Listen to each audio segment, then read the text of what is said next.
going on? Sanders, what's going on? It's Mega Maid. She's gone from suck to blow.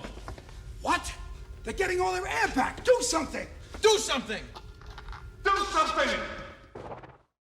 Welcome back to Thinking Critical. This is Wes, and it's been an interesting time since Star Wars Lucasfilm was acquired by Disney. It seems like for every step forward they take, it's 4 to 5 steps back, and for every time they make a Mandalorian, there's news that the Obi-Wan Kenobi show has been delayed because of scripts, and today we had a very bad week for Disney and specifically Star Wars. And here to talk with me about this is my good friend Perch. How you doing, buddy?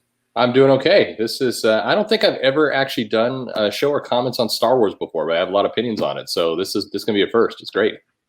Yeah, so let's just talk about the one that's the most fresh. Everybody knows about May the 4th be with you. It became, you get all kinds of screensavers, backgrounds for your computers. I remember that's the first place I saw it. Then people would watch Star Wars on that day, and now it's a hashtag.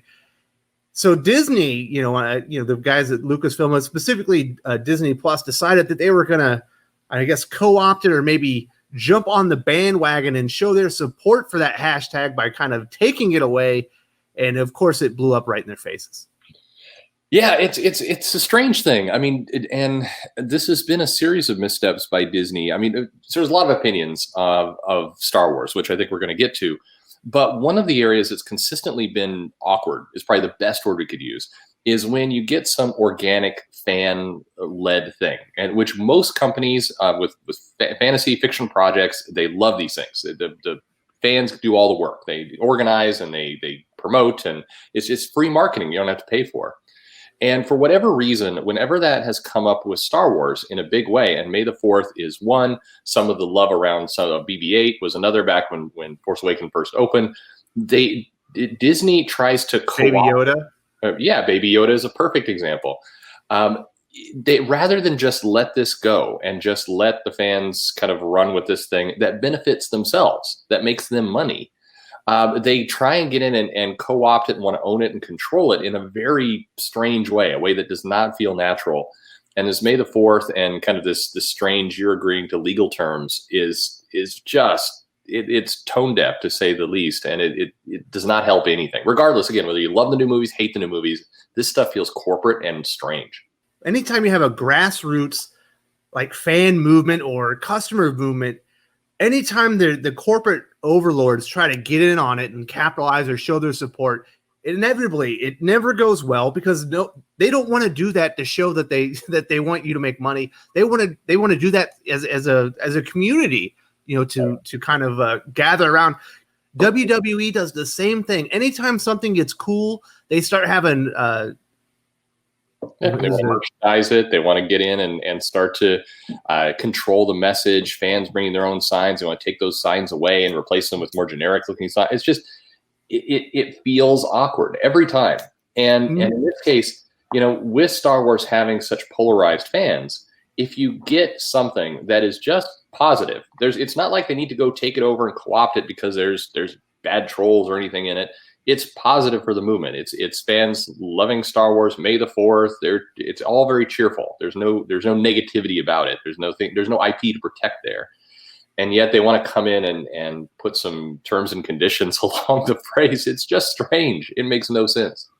Yeah, they got ratioed, of course, all to hell, and there's some really great comments. I'm not going to have them up here on the screen because most of them aren't suitable, for Right. YouTube, but they're absolute hilarity. Whenever you upset a fan base that's as enthusiastic, as fervent as Star Wars fans, you're absolutely going to get their best material, their grade A response as far as memes and just comebacks and everything. And as far as I'm concerned, they completely deserved it. Like, just let the fans be fans and do your own thing. You've done enough damage as is.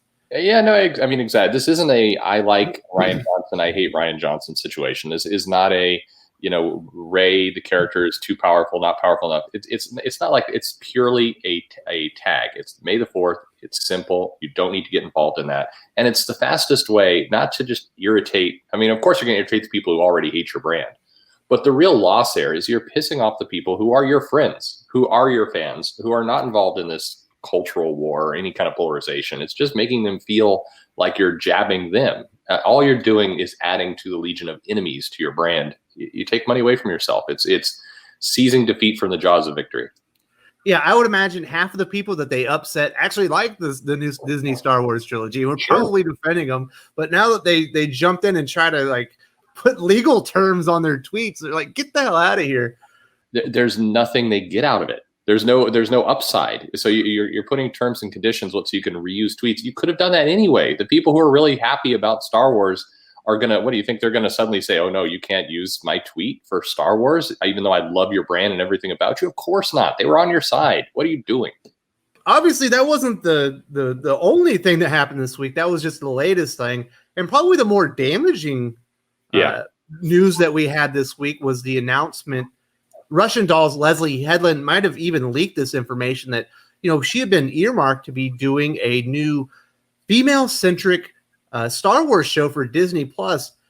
And that was all the information that we got. We didn't hear like who the characters were, what time frame it was going to be set in. It was only that it was going to be female-centric.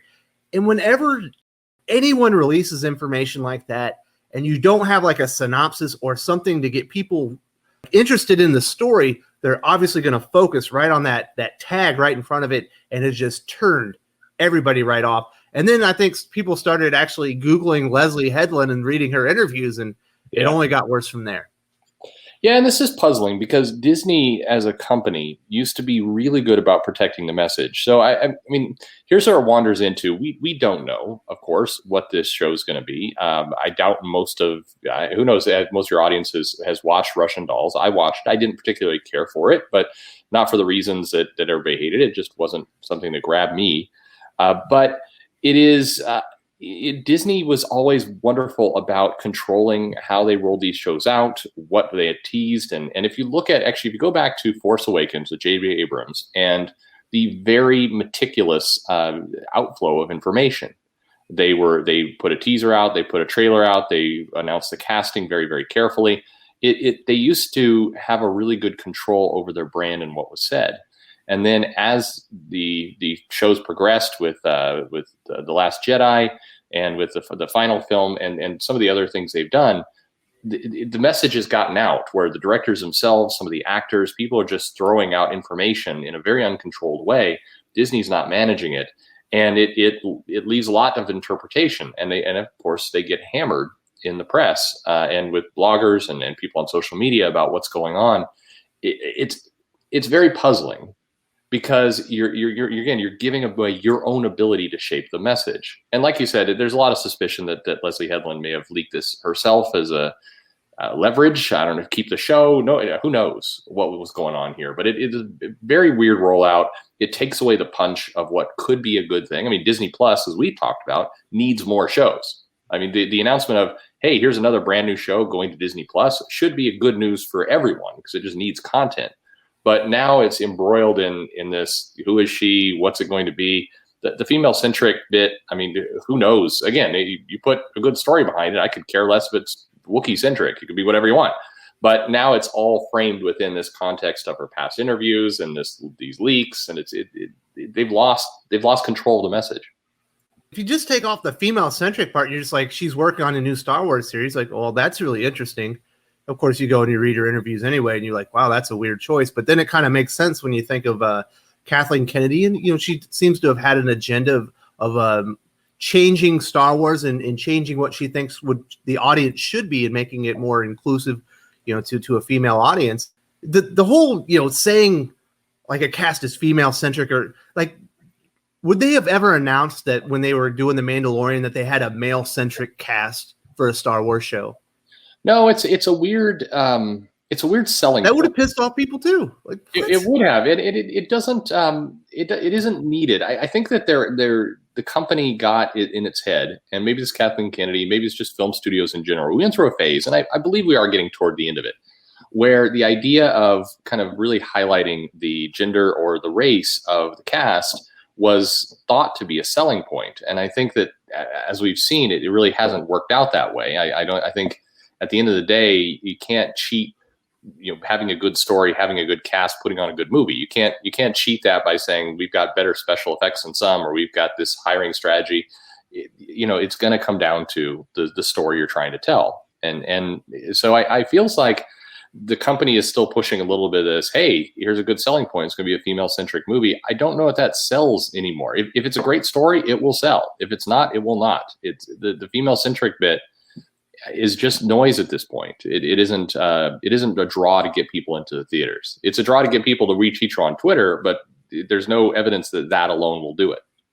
Yeah, especially it's just the wrong audience when you're talking about Star Wars fans. They know too much about the universe. They don't care about the gender. They want to know what time frame it is. Is this Old Republic? Is this original trilogy? Is this prequel trilogy? Is sequel trilogy? What's the era? What planet are we going to be on? What species are the characters?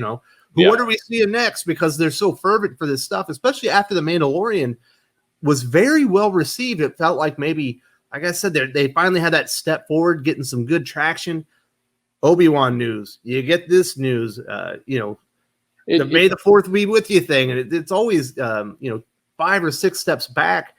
And they don't need to do this. The Star Wars fandom really will sell this for them as long as they get the information out there. They will start telling all their friends all they need to know about the characters.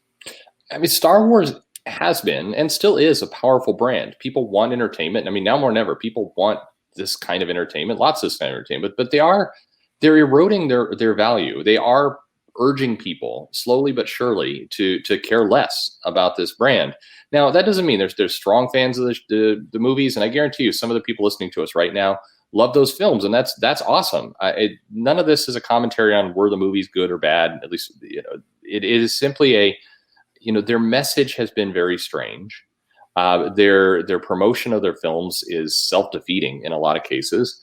And it's just not necessary. Like you said, what fans really wanted to hear is, here would be one paragraph of, a new Star Wars show is coming from Disney Plus. Sure, directed by Leslye Headland. Why not? This show will be set shortly after the first trilogy, may feature some familiar faces, will explore some of what happened prior to New Hope. Period. The end. You write something like that, everybody's in. You don't there would be like 50 articles of nerds just talking about all the stuff that they want to see and what they think the clues are leading to. Because exactly. That's what happened. If you roll that show out then with an all-female cast, nobody will care at that point. Nobody, you could write out whatever you want. Nobody will care at that point, but you've led with what the audience wants. And the pushback is always, well, a lot of new Star Wars fans are coming in. They don't know any of that history. I highly doubt that. The idea that there's this new Star Wars fan who's a fan of Star Wars but knows nothing about the movies or hasn't watched them, and yet they're somehow still a fan, and they're going to come in and be drawn by saying it's an all-female cast. That's not enough to get somebody to go, okay, I'm in on this Star Wars film. I know nothing about the brand, the story, the characters, the universe, anything, but it's got women in it. I'll watch it. That's a ridiculous statement. And it kind of tanks the show just, right off the bat. What if this is an Ahsoka Tano show?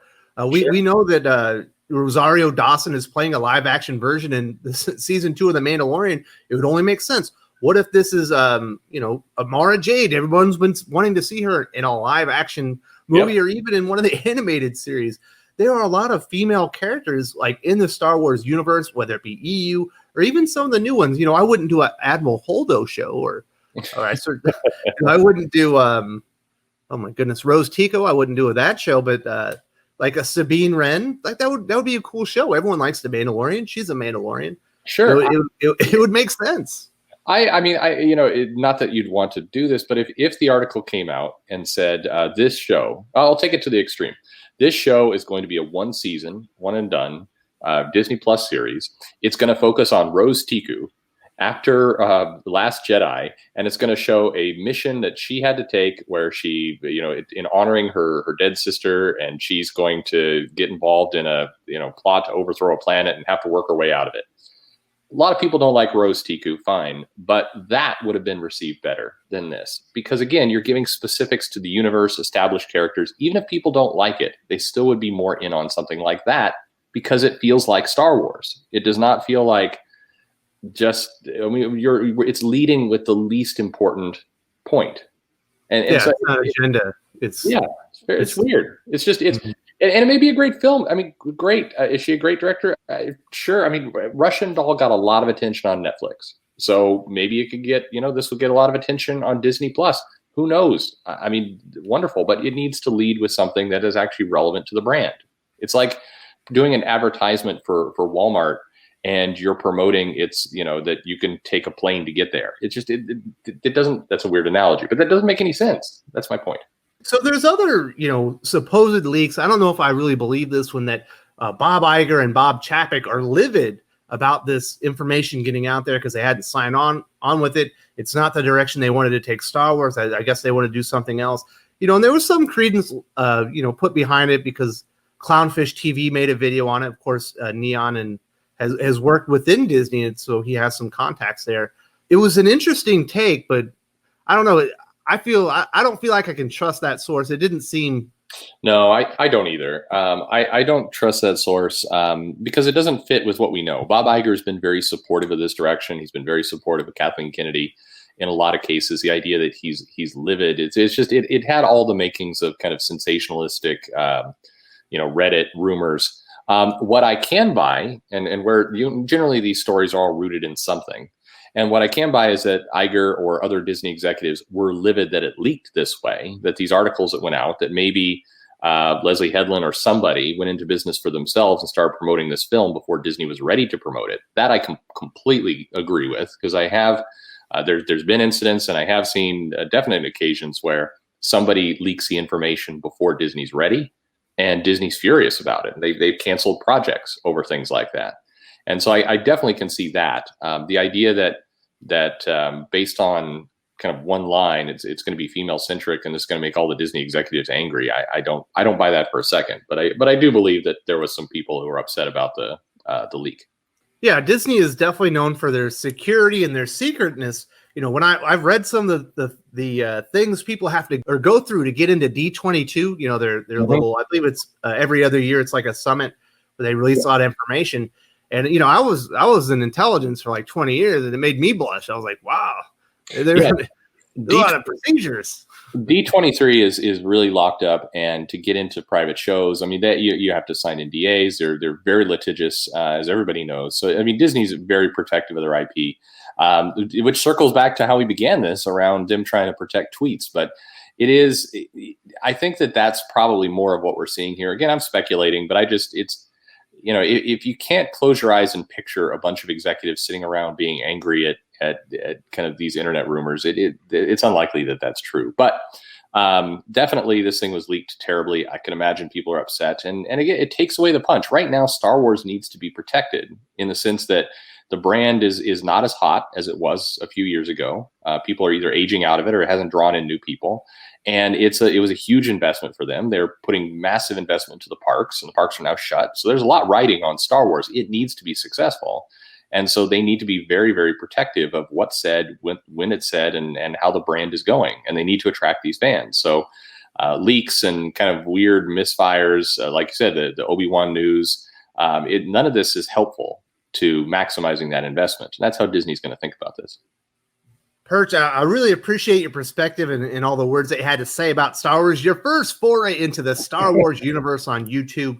Is there anything else that you needed to say before we wrap this up? Well, I'm going to go out and I'm going to do 40 more videos on Star Wars because that's where the money is. But no, I think sorry. Hot takes. That's what's going to go on. No, I mean, look, I want Star Wars to succeed. I grew up with it, as I'm sure you did. I think there's some cool stuff. I love The Mandalorian. I think that there's a lot to that brand that could be amazing. And so I just hope they stop shooting themselves in the foot, because as a long-term fan, it's very painful to watch these kinds of developments come out where it just feels like they do not have their act together. Couldn't agree more. Later, brother. Later.